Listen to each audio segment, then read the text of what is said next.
Hello and welcome to another episode of the Maxi-Geek Show. Today is Friday, April 22nd. It is an odd week this week for news because we've had some big news, but PAX East is taking place this weekend in Boston in the US of A, which means that there's going to be a lot of news over the weekend. So we've got some stuff because the show starts on Thursday for them. They do Thursday through Sunday. So we have a few things already, but a lot of the stuff will come over the next few days. What it is, who knows? There's still plenty we don't know about what's coming. But what we have seen so far is pretty good. Early reports are that the show it's the same as it always was. The booths are there, the panels are happening. There's just not a lot of people there. So if you're someone who doesn't like crowds, this would be the perfect time to go to a PAX. But yeah. As always, Maxi-Geek Show is powered by Rig Gaming, which is the lovely headset that I'm wearing here on my head. I say it every time, but these are the best headsets on the market. So if you're looking to get one of a new gaming headset, the Rig brand is definitely one that I recommend. So without further delay, we're going to get into the news. We've got some interesting stories to talk about this week. The first is that a very, very popular series is getting a sequel. So, as I said, PAX East is happening, and every PAX East Gearbox are there. Gearbox love attending the PAXs in the US, so PAX East and PAX West, or PAX Prime, which is the one in Seattle. PAX South has been discontinued for now, so there's now only 4 PAX events. The one that most people don't know about is there's a PAX Unplugged, which is more specifically about the board game side of things. But Gearbox have been at every PAX East since sort of day one, have been very big supporters of the show.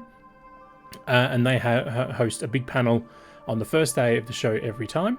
And one of the announcements from the panel that they hosted very early this morning for our time was that a new Tales from the Borderland game is coming. Now, details are incredibly light on this one.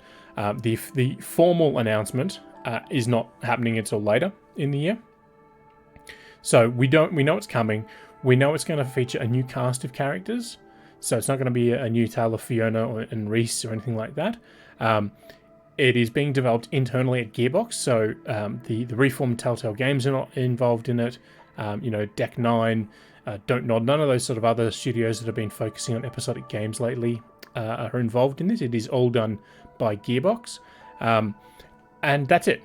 That's all the details we have for this one. So as I said, we know that it is coming. It'll have new characters, and it's being made directly by Gearbox with 2K publishing it, which is the first time 2K are publishing the game outside of the recent re-release last year of the original Tales from the Borderlands on Switch and modern Xbox Series X and S and PS5. But yeah, it is a bit interesting that they've announced it but not announced it. Like, I can understand if they said, if they teased that news was coming about the series or something, that would make sense. But to confirm that the game is coming but not actually release anything is a little weird. But yeah, as I said, it is cool that is happening. Whether or not, they've said it's going to release this year, but whether or not it comes to all the platforms or only hits PC this year, we have to wait and see. Given that Tales from the Borderlands did do pretty well on Switch as well, I'd like to see it come to Switch. But with obviously Borderlands 3 and now Tiny Tina's Wonderlands, skipping over Switch for the foreseeable future, it is possible that they may be using their newer engine for this, in which case Switch is not supported in that. It may be different. They may change their minds in the future, but we'll have to wait and see. Now, moving on to some news that is interesting if you're a Pokemon fan. So Samsung has announced that they are releasing the Galaxy Z Flip 3 phone themed to Pokemon. Now, we don't have a lot of details on this yet. We don't even have confirmation if it's coming here, but this is being reported by Vux.net. The actual pre-sale for this is happening sometime Sunday morning. So it's still a day and change away from when, or we'll get all the informations. But basically, if you buy this set, you'll get the Z Flip 3 phone, the specialized Pokemon Pokedex pouch, a Pokeball pop socket, little key charm, and some cards that you can swap in and out behind the case to sort of decorate the phone as you'd like. Given that this is a Samsung phone, it is highly probable it will be available in Australia in some form, maybe direct from the manufacturer. But it's one of those things where there's just not enough information yet for us to know for sure. If it does come here, or if it is available to be sold here in Australia, expect it to be an expensive device. These things are not cheap. Even so, more so with the Pokemon branding attached to it, it'll probably be even more expensive. Even though it's technically no different, like the actual insides are no different from a regular Flip 3. This is just going to be a Pokemon themed version. It is interesting that we're seeing more and more of these sort of not one-off collabs, but they're not doing an entire range of Pokemon products. It's just sort of the one phone from them. So yeah, I mean, I am probably in the market for a new phone. I probably need to get a new one very, very soon. But the flip phones don't really do it for me. I had one when I was growing up. That was my phone, the old Motorola. I don't think I need another one of those these days. Speaking of what is old coming back again, the Sega app for Nintendo Switch Online got updated today. So we've sort of had our sort of cadence of releases for the expansion pass offerings for Nintendo Switch Online. So when Nintendo Switch Online dropped, we got a bunch of N64 and Sega Mega Drive games. For those people in the US of A, they're Sega Genesis, same thing, different name. We then sort of got a release cadence of one Nintendo 64 game a month. We just had... I've forgotten the name of it now. Mario Golf. Just came last week to Nintendo 64. Since the release of the expansion pass, though, we had the Mega Drive games day one. Then it was 3 months later we got another 3. Then 3 months later we got another 3. This is a bit interesting in that we've now gone about 5-6 weeks between releases. The games that came out in March were supposed to be released in February, but due to the ongoing conflict in Ukraine, Nintendo elected to delay it. But yeah, so we've now got 3 additional games. So Shining Force 2, Space Harrier 2, and Sonic the Hedgehog Spinball, which is basically a pinball game, but as Sonic. So yeah, if you're a member of this, member of the Nintendo Switch Online Plus expansion pack, you are getting more and more value. It is just a little weird that, they added Sonic the Hedgehog Spinball, but still no Sonic 1 or Sonic and Knuckles or anything like that. It's just, the spin-off Sonic game. I didn't grow up playing any of the Mega Drive games apart from some Sonic and Wonder Boy, so it's all very, very, okay, cool for me. But if you're a fan of that, I'm sure you're, having squeals of joy, for those to be added. Speaking of things to be joyful over, Digimon Survive finally has a release date. So Digimon Survive was meant to release in, 2020. And then they said they were delaying it to an unspecified date in the future. Unspecified date in the future meant 2 years later, because we didn't hear a peep from this game at all in 2021.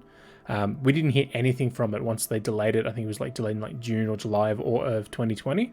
The first time we heard anything about it was a few weeks ago when we got a new trailer. And many thought that, now that we have a new trailer, we might start hearing more about the game.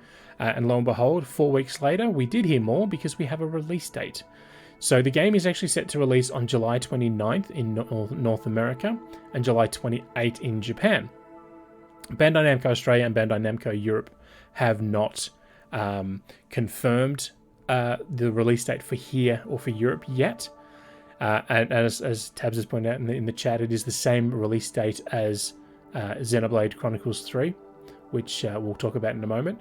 But yeah, it is interesting that, we finally have a release date for 2 of sort of the 4 regions. I suspect it's probably going to be the same for here. We got sort of the confirmation from the series producer Kazumasa Habu, He just, directed a little speech to the camera to say that it is coming out in July. I personally am not a big Digimon fan. Doesn't really interest me at all. I think it's early days. It was a cheap knockoff of Pokemon. It was sort of rushed to market to try and capitalize on the Pokemon craze.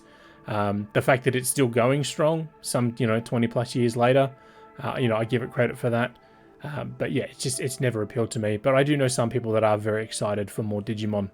So for those people, this is probably some very, very exciting news. But yeah, it's a bit weird that they've got that same date for that Xenoblade has. But we'll talk about that in a little bit.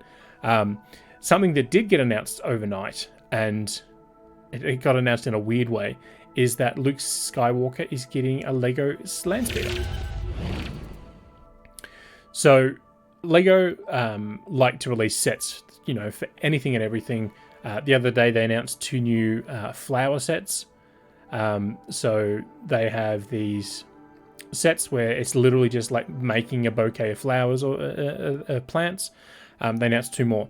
So what is interesting is last night about 10:15, I went to the Lego press site to see if they would have anything, because I felt there was some news there, and then about 20 minutes later they updated. So it was a weird timing thing on that one.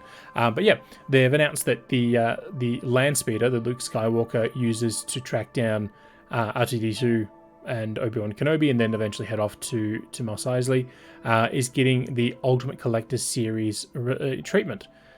So I'll come down here and just have a look at it. So it is quite a bit bigger than you might be thinking. So it's 49 centimeters in length. So it is quite a long thing. It's obviously not as big as their Star Destroyer or their AT-AT they just released earlier in the year. But yeah, so that is it, Tabs. It was honestly quite freaky that I went and checked it, and then like 20 minutes later it popped up in chat to say, hey, did you see this was announced? So yeah, it was very, very weird that they did it that way. As always with these things, they are packed with detail. This is the Ultimate Collector Series. This is the one to get if you're a Star Wars fan. I think it looks very, very cool. I don't think it's worth the price though. They want $330 for this thing. It does look cool, but again, I don't think it's worth that amount of money. They will be taking orders starting May 1st, but general availability for these won't be available till May 4, which is obviously Star Wars Day. I started collecting a lot of ships. I've sort of stopped collecting because, you buy a dozen Lego ships and all of a sudden you have no room for anything. So, this does appeal to me, but at the same time, it's an iconic vehicle from Star Wars, but it's like there are 100 other ships that are probably a little more iconic than this one. I know someone who's dead set keen on it already, but for the people that aren't that excited, I don't think it's going to matter too much that there's another one. I have the Millennium Falcon, but they've got the Ultimate Collector Series version of that. So again, $330, that price is very expensive. So, but if we're talking about insane things, Sega may be bringing back Crazy Taxi and Jet Set Radio. So a report came out earlier in the week from Bloomberg by Takahashi Mochizuki. He's an analyst and reporter out of Japan for Bloomberg. Ozgamers are the ones reporting on this because I don't report on rumors. But he reported out that Sega are looking at rebooting the Crazy Taxi and Jet Set Radio series for modern games. This is apparently being included in the Super Games initiative that Sega announced, either early this year or late last year, when they were partnering up with Microsoft for the development side of things. It is interesting that they would consider rebooting these. Crazy Taxi doesn't really work outside of the arcade because it's very focused on short-term plays. I couldn't imagine anyone doing like a 4-hour marathon session of Crazy Taxi. and obviously Jet Set Radio has its fans, but it hasn't had a new entry in that for quite a while. There is obviously the Cyberfunk Bomb something or other. It's coming out this year. That is very much, inspired by Jet Set Radio. So maybe they've seen that, there's a lot of hype coming for that game and they wanted to cash in on it. Unfortunately, as with rumors, it is just that it is a rumor. There's no confirmation that it is happening. We have to wait and see if they're going to be doing any more with it. If anything does come from it. It is interesting. I just don't think it's going to be, games that people are going to be chomping at the bit for until we know, concrete details.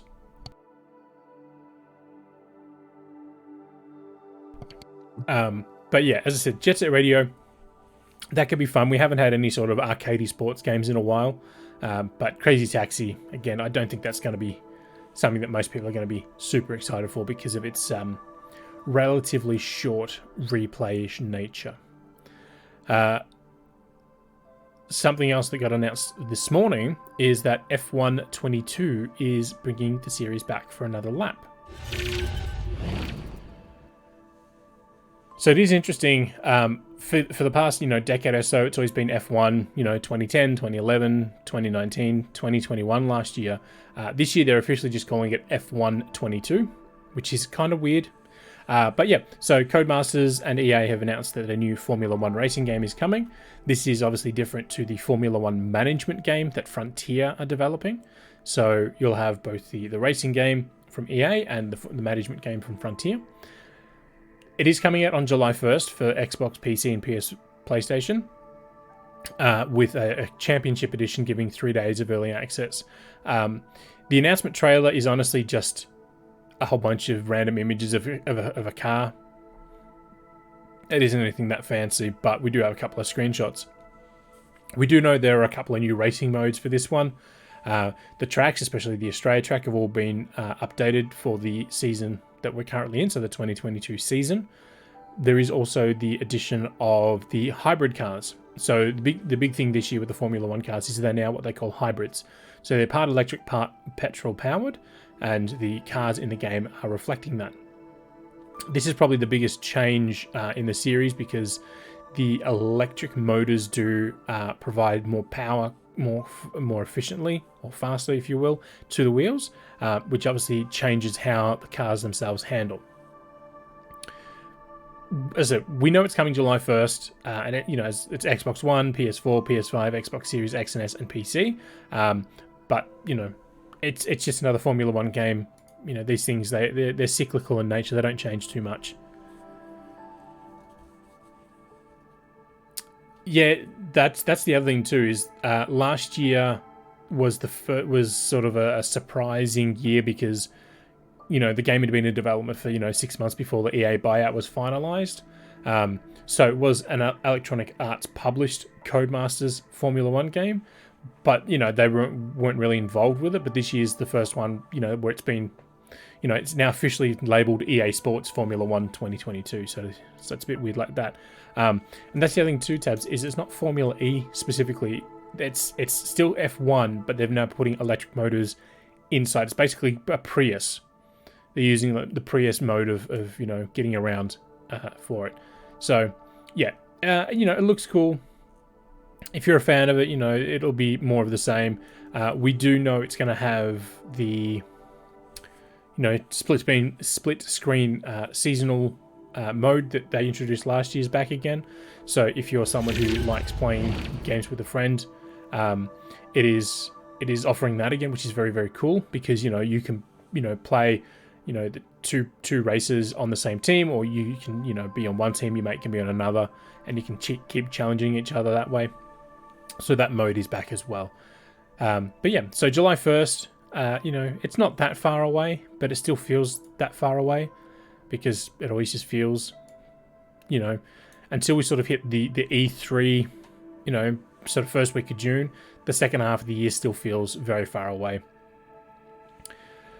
Moving on, Xbox Game Pass updated their sort of games that are coming to the platform. So as is always the case, Xbox are putting games on Game Pass, taking games off Game Pass. Some of these ones are already available, but they're just adding the cloud functionality, and some are completely new. So F1 2021, so last year's entry, and Need for Speed Hot Pursuit Remastered are both now available for play through Xbox Cloud Gaming. So you don't need to have either Xbox or PC for that. Both of those are available now. And Turnip Boy Commits Tax Evasion. Now, this launched a year or so ago on Switch, and then it came to PC, and now it's available on Xbox. It is inside of Xbox Game Pass and PC Game Pass and Cloud Gaming, so you can play that one anywhere. April 26th, which is this coming Tuesday, 7 Days to Die will arrive as on via Cloud, Console, and PC. The same day, we'll also see Research and Destroy come to console and PC. And then later in the week, the formerly PlayStation 5, debut title Bugsnax will arrive for Xbox Game Pass, PC Game Pass, and Cloud Gaming, as well as Nintendo Switch.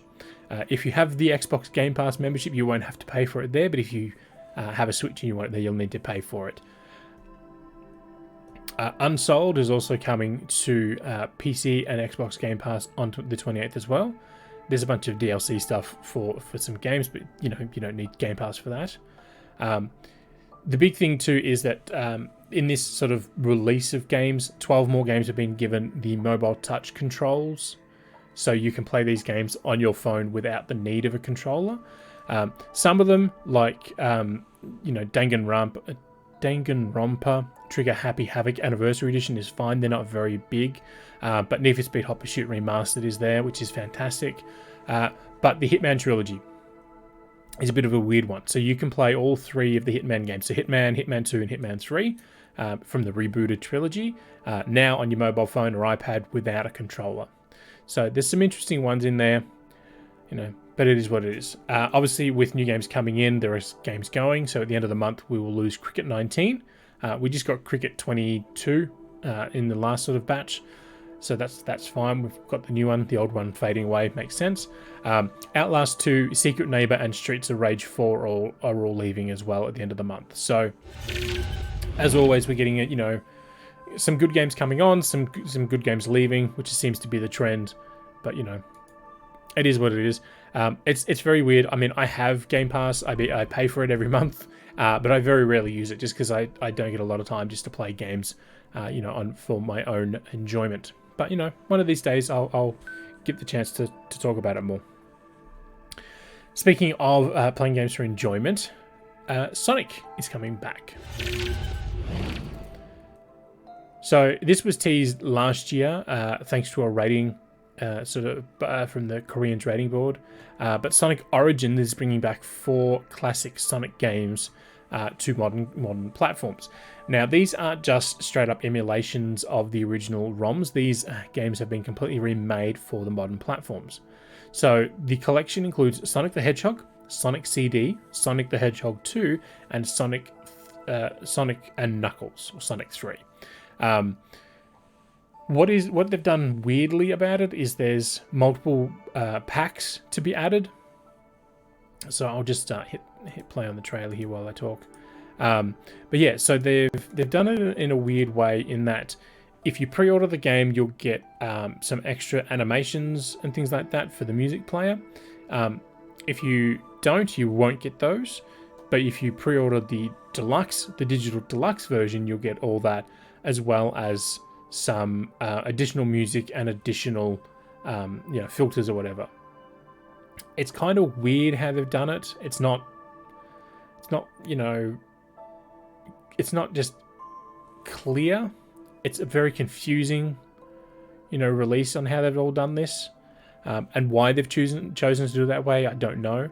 It does make me think more of a mobile game release where it's more about the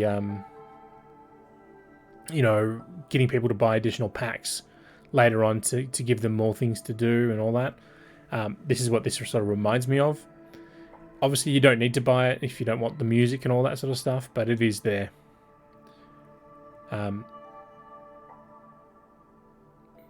Yeah, I mean the fact that they're including both sort of the original and the remade original is cool. But you know, you're either a fan of Sonic and this excites you, or you're not a fan of Sonic. And like me, you know, I don't think the Sonic games are very good. I think they're very basic.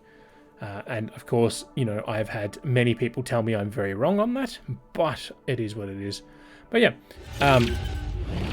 that is set to release on June 23rd. So, you know, there's, you know, maybe 2 months from now is when we'll have that one. So, you know, that's not too far, not too long a wait for that. Oh. Obviously, as I said, there's plenty of music in that one, but also coming from Lace Records is some Ace Attorney music. So last week, you know, Lace Records announced they're doing the Tiny Tina and Far Cry soundtracks, but this one is special because partnering up with Capcom yet again after having done some Mega Man stuff, the Ace Attorney series is getting a 20th anniversary. Yes, that's the Ace Attorney series is 20 years old. They're getting a 20th anniversary collection, 6 vinyl records featuring 121 tracks of music. Now, this doesn't include the most recent game in the series or the collection from the series, but what it does come with is you get the choice of the standard black discs or the gold discs that you're seeing if you're watching the video. And then each disc comes in a sleeve with some custom art that's been created especially for it. And then all that goes inside the boxes, which you can see there. You get the one box and there's a front and a back art for it. And you know, again, that's original art designed for the collection. The games themselves that are represented is Phoenix Wright Ace Attorney, Phoenix Wright Justice for All, Phoenix Wright Trials and Tribulations, Apollo Justice, Phoenix Wright Dual Destinies, and Phoenix Wright Spirit of Justice. So the sort of, you know, the 6 earlier games, you know, here from the DS and that are included. The problem is that it's a £100, you know, record collection. And then if you buy that, it's about $180 Australian. It's like 175.60 or something at the moment. You still have to pay shipping on that. So shipping's only about $30 Australian, so it's not too bad. But you're looking a little over $200 for 120 music tracks from the Phoenix Wright series. You know, which if you're into that series or you're a big music fan, this is obviously something to get excited for. But for me, that price is just a little too high. It is interesting that we're seeing more and more of these. As I said, you know, Tiny Tina's and Far Cry 6 were announced last week by Laced Records. But then PlayStation popped up and revealed Ratchet & Clank Rift Apart, Returnal, and Ghost of Tsushima are also getting them.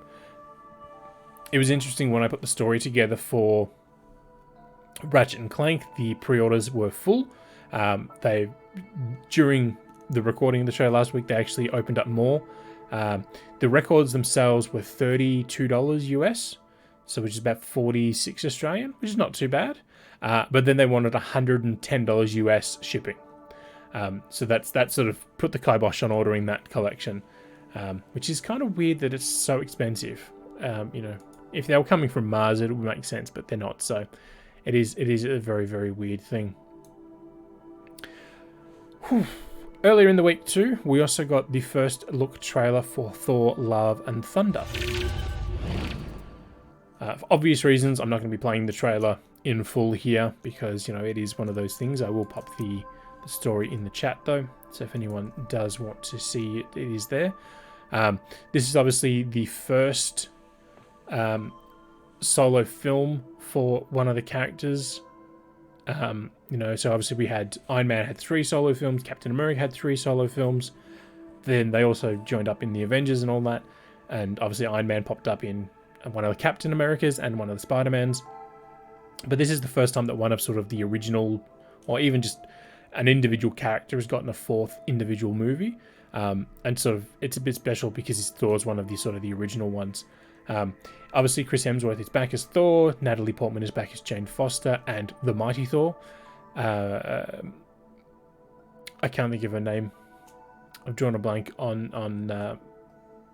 Tessa Thompson. It's in the synopsis. Is back as well. Taika Waititi obviously is writing and directing it, but he's back as Korg. And what is interesting is that Christian Bale is playing Gore, the God Butcher, and Russell Crowe is in the movie as Zeus. And obviously Zeus is the Greek god. So it is very sort of interesting that, we're now delving more into the mythology of everything with, Norse gods and Greek gods. And obviously Moon Knight at the moment is talking a lot about the, Egyptian gods. So that's a very interesting way, that Marvel's sort of expanding, keeping everything within the comic realms that the gods have inspired or the myths have inspired. But making things a little more exciting for those people who, maybe aren't so big on the comic side of things, but more the mythology side of things.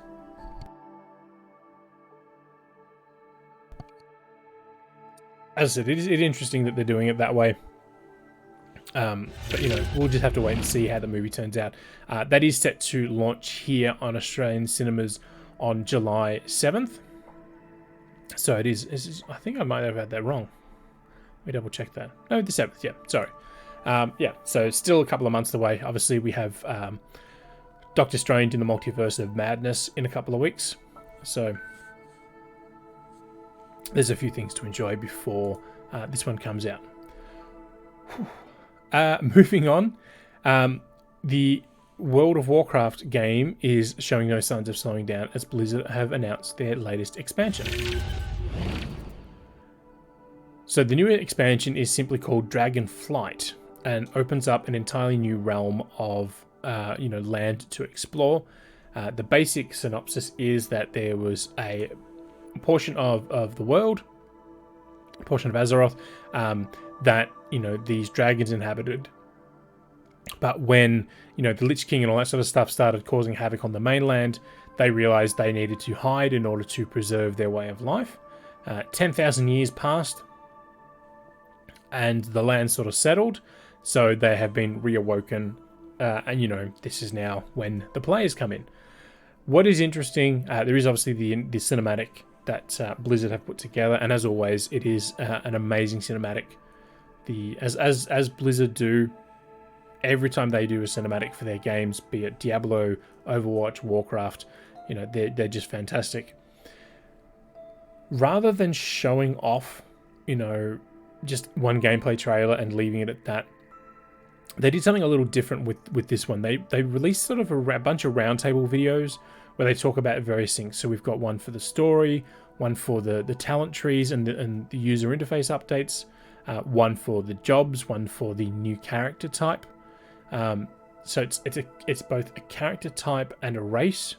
So it's a little weird one. And obviously we got two different ones for the zones, the Azure Span and Thaldraszus, as well as Waking Shore and Haran Plains. What is interesting though is there's no release information, so we don't know when this one's coming. We may see it this year, but generally speaking, when they announce these things, they give us a window. So they'll say, September 2022, for example.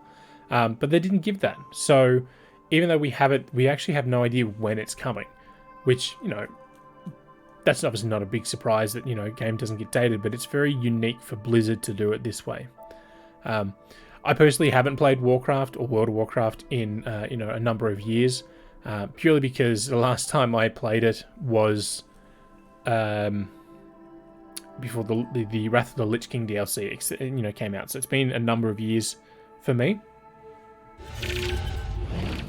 I am sort of interested in this one because I do like sort of the mythology of dragons and all that. But yeah, it is there. Again, the lack of release window means maybe there's no reason to get hyped yet. But as I said, they're doing things obviously a little differently because we do have that, deep dive into all the different aspects from the DLC. So, speaking of things a little differently, the former Uncharted creative director Amy Hennig is back in a galaxy far, far away. So a couple of years ago, Skydance New Media. So Skydance is a movie production company. They make a lot of movies. It was late 2019. They announced that they were starting up a video game company called Skydance New Media. And it was in late 2020 when they hired Amy Hennig, who was the creative director for the Uncharted games, the Uncharted 1, 2, and 3. What is interesting is Amy Hennig, when she left Naughty Dog, was hired at Visceral Games to develop a new Star Wars game. That game, we got like 4 seconds of footage from it. EA, obviously at that time, were being stupid and decided that solo-made games weren't interesting, even though there are very, very, very many players that would argue that point. So they cancelled it, and then they shuttered Visceral Games down completely. So what is interesting is that Amy Hennig is now back developing a game for Star Wars, but without the attachment of EA. So Douglas Riley, who's the vice president of Lucasfilm Games, has probably said the most about it. We do know it's been described as a rich cinematic action adventure, which is similar to what the previous game was from her at Visceral. Beyond that, though, we don't know anything about it. We don't know characters. We don't know what part of the Star Wars universe it's set in. We don't know if it's a High Republic thing, if it's a modern thing, if it's in the future. We know none of that. We just know that it's coming. So over the weekends, there'll be a feature that drops on the site that will list all the Star Wars games in development, because there are a lot, and all the things that we know about it. But we just have to sort of wait and see on a few of them, because there's so few details around for some of them. But speaking of details we know about, and as was mentioned before, Xenoblade Chronicles 3 has a new release date. And in what is a rare thing, this is like, a triple rainbow, winning 2 First Division lotteries in your lifetime. The game's release date has moved forward 2 full months. Well, not 2 full months, but from its planned September window to July 29. So there's no reason given as to why it's now moved ahead, from a September release to an end of July release. It just has. It is interesting, though. In Japan, there was a statement released about how the game would be out on the 29th, but the extras, so if people bought the collector's editions and things like that, those extras will release, they would ship later. So this also highlights the thing that, Nintendo sometimes have games that are completed. They just sort of sit there waiting for a time that they can release them. It wouldn't surprise me if there's a game, let's say Nintendo Switch Sports, right? That's due out in a couple of weeks, or in a week. Wouldn't surprise me if that game was finished 2 weeks ago or 2 months ago. It could have been finished last year and they've just been sitting on it waiting for a release window. We've seen it happen before where, games have, been added to the eShop. But when they're publicly accessible, people find that the date it was added to the eShop was like 9 months earlier. And it's not a pre-order page, it's a full listing, full everything, months and months before the actual retail release. So we do know that there is a collector's edition of the game. Will come with the game, an art book, and a steelbook case. We don't know if that's going to be available from My Nintendo, from the Nintendo store here now, or through one of the retail partners. We obviously did learn the Fire Emblem Warriors 3 Hopes collector's edition did go up for sale earlier in the week on the Nintendo store. That sold out. It's now available as an EB Games exclusive. This could be something very similar. It could also just end up at JB. It could be just a general, availability thing for it as well. So we'll just have to wait and see. But yeah, as Tabs mentioned before, it is interesting. It now has the same release date as the Digimon game, which is very. It's not weird. We've had games before. We had, in October of 2017, sorry. We had Assassin's Creed Odyssey, Wolfenstein 2: The New Order, and Super Mario Odyssey, all released on the same day. 2020, we had Animal Crossing New Horizons and Doom Eternal released on the same day. So, seeing big games released on the same date isn't unheard of. But a game releasing earlier than planned, that is. There was one that happened a few years ago, released like 2 weeks earlier than planned. But that's as I said, it's a rare thing. It's like seeing a triple rainbow or winning the lottery. So yeah, it is interesting that they've done it that way. But we'll never know why exactly they've chosen to do that. We just have to wait and see for it. Speaking of seeing things, the MetaQuest showcase happened yesterday, and we got a lot of information about virtual reality games. So MetaQuest is a stupid name, and the company that changed the name is stupid, and that is Meta. So the hardware is branded Oculus. It's the Oculus Quest 2 platform, the Oculus Studios. But then when Facebook started up their own parent company and called it Meta, they for some reason decided to rebrand the platform to be the MetaQuest 2. It is absolutely stupid. It'd be like Xbox changing the name from the Xbox Series X to, Dave's PC or something, right? It just makes no sense to change the name of a platform halfway through its life cycle, but they did. So this is the second MetaQuest showcase that we have had. Last year was the one where we got the debut of Resident Evil 4 for VR. So they've got some big things in them. Now I'm not gonna play all the trailers for this one because some of them are a little weird, but this is everything that was shown off in alphabetical order at the showcase. So some of these are coming to other VR platforms, and the ones that I can remember I will make mention of. But some of these are Quest 2 exclusive.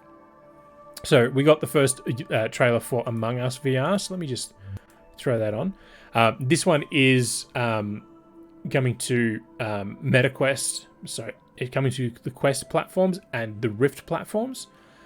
So it's basically just Among Us, but now in 3D. I don't know. I don't see the appeal in Among Us. I don't think it's a game for me. It gaining a third dimension doesn't really change my mind on that. But for some people, this is going to be big. Obviously, in VR, the experience will be very, very different because you're not going to be seeing the entire screen. You'll only be seeing what's ahead of you. But yeah, so that was announced. That is coming later in the year. There's no release date for that one other than 2022. Beat Saber is getting another DLC pack. So the packs so far this year were a Billie Eilish pack and an electronic pack. That's not electronic pack, it's something else. The new one's electronic. I can't remember what the other one was. Also coming on this year to MetaQuest and Rift is the Bone Lab game. This one is a little different,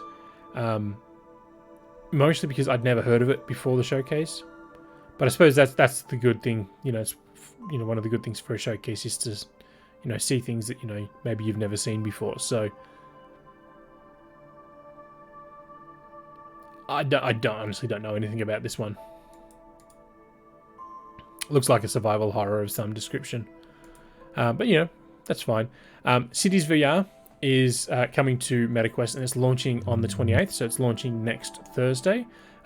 So this is the Cities Skylines game series just in VR. So there's nothing different about it apart from the viewpoint. So it's still managing all the different pieces. It's managing, the roads, the infrastructure, ports, buildings, all that sort of stuff.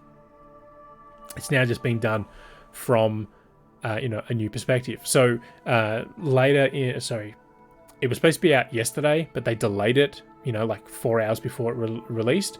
And that is that Little Cities, which is another VR city building game.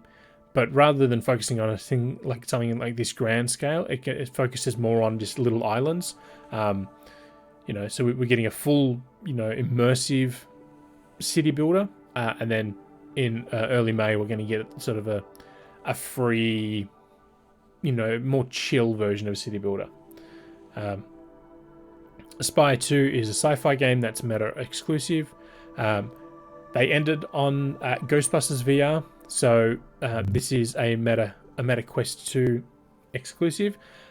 You are playing as a new Ghostbuster who's set up their own franchise in San Francisco, and it's up to you and your friends to chase down ghosts. It is interesting because it's not going to feature all the the characters from that we know, so it's all going to be all original stuff, and it is obviously set in a new city with new locations to explore. So much like the recent Ghostbusters Afterlife, where that was in sort of the Midwestern town, but we're not going to have Bill Murray popping up at the end to help anyone out. Unfortunately, we don't have any gameplay or any other details on this one. Just that it's a new game set in VR. But yeah, it could be cool. Obviously we've got the new Ghostbusters 4v1 game coming as well. So Ghostbusters fans are in for a treat this year. Moss Book 2 was announced as coming in the winter months to Quest 2. This obviously did release on March 31st for PSVR, so it is already out on another VR platform.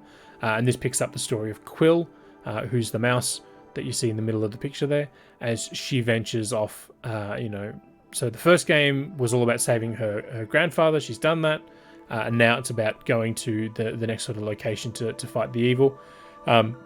What's different about the Moss series is that you do not control Quill.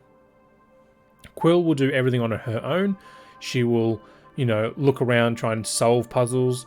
But you as the I can't think of what they call the player. But basically, you're watching her do it. You can interact with the world in special ways. You can knock a block down that she can then climb on to climb up to a higher ridge, a higher ledge, and all that sort of stuff. So that is coming, in the winter months. We got a new NFL game announced for VR. It's coming to the Quest platform, so Quest 1 and Quest 2.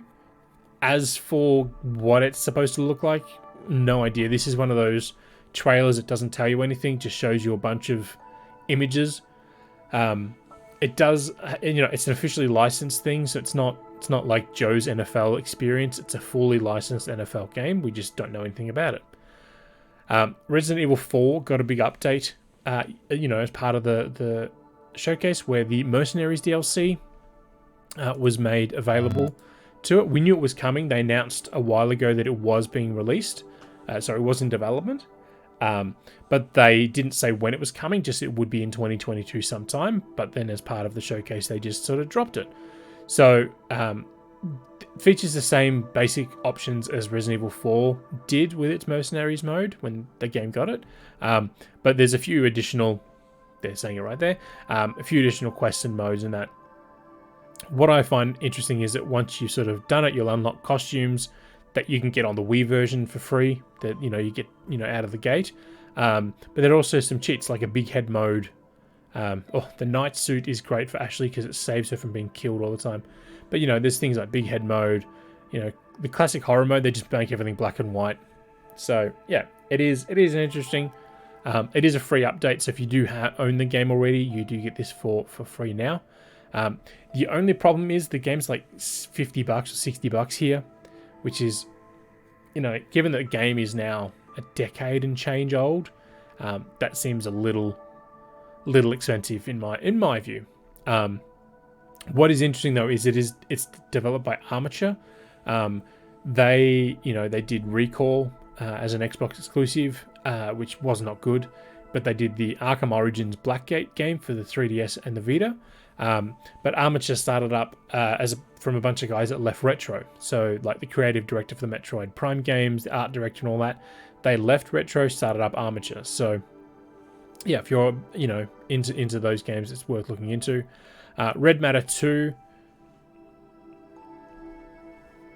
I don't think they can actually pick Ashley up when she's wearing the armor.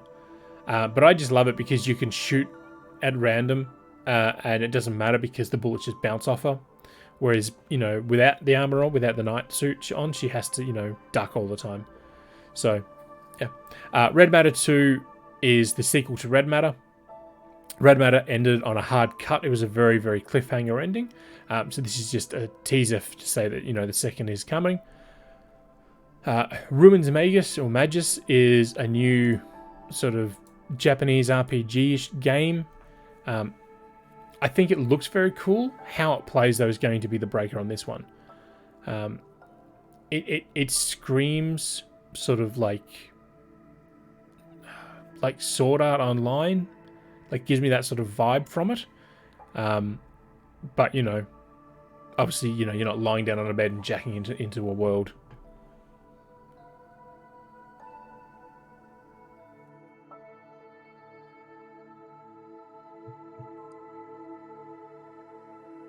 So it looks interesting. How this one plays is going to be critical. If it doesn't play right, then it's, anime-inspired graphics won't matter. The final game that we got was the sequel to The Walking Dead Saints and Sinners, which is just called Chapter 2 Retribution. So this is the VR game for The Walking Dead set in New Orleans. This is just the second chapter of that game. It obviously is a little weird. It's taken about 18 months for them to announce it. But Saints and Sinners didn't even release as an original game for Quest. It released on regular VR headsets back in the day. So it's been quite a long time coming. So that's that. Whew. A lot of games in that showcase. Obviously, though, if you don't have the Quest platform, it matters very little. I do. I find it amazing, especially just like YouTube in VR, especially on a chair. You just sit there and just spin around. Because it's a completely self-contained platform. It doesn't need a computer, doesn't need a phone. You just do everything on it. But if you do connect it up to a computer, you can use it as a regular VR headset as well. So, but during the week too, we also got to look at the customization options for Saints Row. And I say during the week, I actually got to see this a couple of weeks ago, so I've been sitting on this news for a while. But one of the things that Saints Row has always done is let its players develop their own style. So you can dress in different outfits, in Saints Row 2, you could be the guy who drove around in a sewage truck and just sprayed feces at everyone if you wanted to, if that's what you wanted to do. The new game is different in that it's not just saying, hey, you can wear a jacket instead of a t-shirt. So if you're seeing on the screen here, there's a looping video of the different hairstyles, right? But it's not just saying you can have one of the 17 hairstyles. It's okay. You can have the hairstyle. You can then have it one color. You can have it multicolors. You can have it tonal colors. Then you can color your eyebrows, color your eyelashes, have different lipstick on, have different blush on, eyeshadow, right? Face tattoos, scars, all that. That's pretty standard though. There's nothing too fancy about that, right? The hair tones is a little different, but there's nothing original about being able to have, scars on. What is different is that you can completely distort your face. Let me pop the trailer on here because there is a screen, there is a moment in there.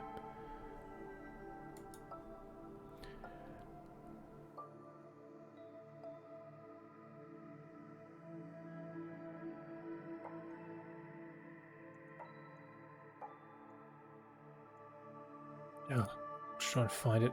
They speed through it, yeah. But you can distort your face, so you can actually have one eye up higher than the other. As you can see there's smudged lipstick, right? You can give yourself a very, very large forehead, right? Sort of like a Cro-Magnon style forehead where it comes out, and you can do that for each side. So you can have one side, of your head looks like it's swollen, the other side not. You can do the same with your body. So you can make, one arm bigger than the other. You can remove your legs and have prosthetic legs, right? You can have, a male default body with a female voice and vice versa. So player customization is literally, if you can imagine it, you can recreate the type of person you want to be. It's not just that though. The cars also can do the same. So you can, take an existing car, give it a coat of paint, put on some fancy looking wheels and call it a day. Or you can do, tones. So you can say, okay, it's not metallic, it's a cactus skin, right? You can have fluorescent purple inner wheels, right, with, say, the gold body that's here. But then you can change the audios. So you can say, instead of your engine sounding like a car engine, it sounds like, a jet, right? But then you can set a default car type for your Saints crew. So everyone who joins your gang, their cars all look the same. So it's not just they drive around whatever cars they have, but every car they get has the same base thing. Yeah, it is insane tabs. When I say they're stepping up with it, it's I have the actual the showcase down the bottom. That's that full trailer again. Oh, there we go. There's a little bit of it. Come on. There you go. So you can see like this entire left side of their head, or sorry, right side of their head, you know, is ballooned up. You know, the eyes are different levels, the ears are different shapes. So it's full on customization. And then, excuse me, something I didn't even mention is that you don't have to have human skin, right? You can have metal skin. You can have zebra pattern skin. You can have, you know, completely smooth green skin, so you can be an alien. Or, as the video up above shows, you know, you can be a Shrek-looking guy. So it's not just a matter of saying, you know, you're a male guy with white skin, blonde hair, you know, but you've got a scar over your eye, right? You can be a man made of metal, right? Or a female made of metal that has a mohawk and a fake leg, like a prosthetic leg. And it's not a fake looking leg, but you can have, you know, the old style fake foot, the modern fake foot, the blades, the ones that had the bit of a spring in it. So, you know, they're good for the folks that do running in the Olympics. So there's whole layers of all that. And then obviously there's the emotes, the way you behave and all that sort of stuff that can impact everything as well. Beyond the cars though, and all the things you can do there, the guns are the same. So with the guns, you can you know, overlay them to all look like a zebra print, but instead of, you know, black and white, it's purple and green. But you can then take out the purple and green off the magazine to make that gold. You can have a sight on it that looks like it's made from cherries. You can have a rocket launcher that's set inside a guitar case. You can have guns that shoot out piñata, you know, parts, all that sort of stuff. So the guns, you know, go full on as well. Personally, I wouldn't touch the guns because they're just there to shoot things with. But then if you want to, you can. Then the armory for the Saints, or the armory, the headquarters of the Saints, it's an old church. You can renovate it to look... they are tabs, so I was going to get to that point. So before the game releases, the character creator will be released on its own. So you can jump in, spend 4 hours creating the character you want, maybe then starting new and creating somebody else. And then when the game does release, you can bring them in and not have to worry about creation at that point. Obviously, you know, you won't be able to create, you know, everyone dressed up in you know, full black suits with purple ties and everything from the get-go. You'll have to unlock costumes as you progress throughout the game. You have to buy them. But the actual character creator, so, you know, the skin tones, the hairstyles, the makeup, the scars, the body definition. Do you want to be tall and fat, short and muscular?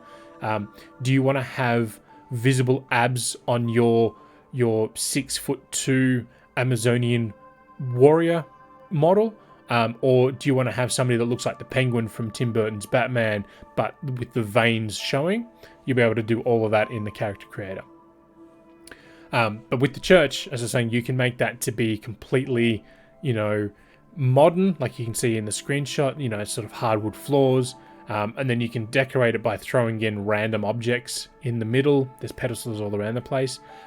Or you can keep it more, you know, old school with a lot of spray painted walls and, you know, just let it feel like it all run down and all that sort of stuff. So they've done really, really well with everything. There was... I'm just showing you on the trailer here. They're talking about hairstyles at the moment. But there is a really cool shot with...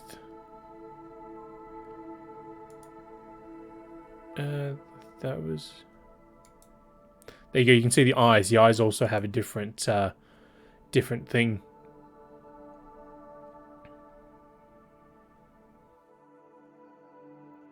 So yeah, so they went all out with the with things. And now they're talking about, you know, the body shape.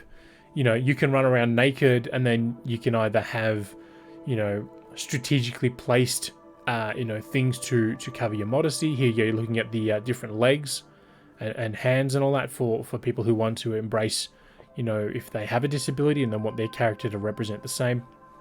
There you go. So skin type. So you can have somebody that looks more like the thing, you know, bright orange and made of rock. Some of these patterns are a little weird. Like, I wouldn't be able to, you know, make do with those. But yeah, so they're doing a lot more with Saints Row in the customization across the board. It's not just characters, but it's cars. It's the crew that you build up, you know, and go from there with it all. Before we finish, I just want to go through the games that are coming out over the next sort of 7 days. So obviously today's the 22nd, so we're starting from the 23rd, which is obviously a Saturday, and we're going through to the end of next Friday. But you know, the week just gone was very, very quiet. The biggest sort of game for the week was Star Wars: The Force Unleashed for Switch, which was a port of the Wii version of the game from years ago. But this week coming on the 26th, which is Tuesday, we have Demon Gaze Extra for PC and Zombie Army 4 Dead War for Switch. Obviously very, very different games. Zombie Army 4 is available on other platforms already. The Switch version will release with Season 1 and all its content, so the extra maps, missions, and you know, guns and such. And Season 2 will begin as well there. On April 27th, the Stanley Parable Ultra Deluxe arrives for all the platforms, so PC, Mac, and Linux. Switch, PS4, PS5, Xbox One, and Xbox Series X. This is the Ultra version of the Stanley Parable. Also on the 27th, Vampire the Masquerade Blood Hunt comes to PC and PlayStation 5. This is the Battle Royale style game set within the Vampire Masquerade universe. On the 28th, which is next Thursday, Bugsnax arrives for Xbox, PC, and Switch. When I say PC, it is launching into Steam on PC. It's already available via the Epic Game Store. Also on the 28th, though, we'll see the Bugsnax DLC. Yes, so Stanley Parable, the Ultra Deluxe, it's the same games originally released, but you know, with you know, enhancements and fixes across the board. Yeah, so Bugsnax gets a release on Switch, Xbox One, and Xbox Series X and S, as well as Steam for PC, but all versions, so PS4, PS5, and Epic Game Store on the same day, also get the free expansion. Rogue Legacy 2 is launching on PC and Xbox platforms on the 28th as well. And then also is Tesomachi Behind the Twilight for PS4 and Switch. And then next Friday is Nintendo Switch Sports. So I got to play Nintendo Switch Sports a couple weeks ago back down at Nintendo Australia. So I have a write-up on the site for that one. Also have a write-up on Vooks.net for that. I'm looking forward to seeing how the full game goes, because there's some content that I'm very concerned about with that one. You know, there's some hard decisions that they've made which could not be entertaining in the long run, but we have to wait and see for that. But yeah, so Nintendo Switch Sports is the last game for April, unless somebody decides to do a weekend release on the 30th. And then we'll be in May. And the first game in May will be Trek to Yomi, which I have now on PC. I've been playing it. So there'll be a review for that one as well. But yeah, so that's the show for this week. As I said, you know, it's a weird week because there's some news already, some big news. But with PAX East happening this weekend, we should get more news over the course of the weekend. So there will be a sort of a wrap-up post on Monday for anything that comes out of PAX East, so do stick around for that one. We'll be back on Tuesday for the next installment of our Game Bond streaming series. We are finished with Everything or Nothing. We're moved back into the first-person shooter genre with GoldenEye Rogue Agent, which is the poorly titled spin-off, you know, to cash in on the GoldenEye brand name.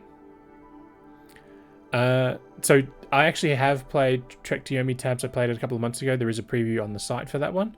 I will find the link and flick it to you in Discord as well.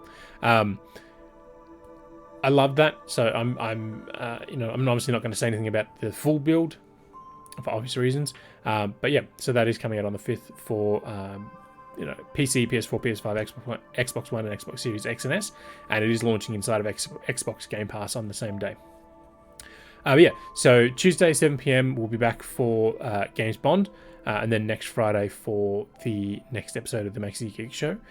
There will be no Games Bond on the 3rd of May, so Tuesday week, because I will be in Melbourne seeing a movie. But yeah, so we're back next Tuesday for more Games Bond, back next Friday for the next episode of the Maxi-Geek show, and until we see you online again, happy gaming.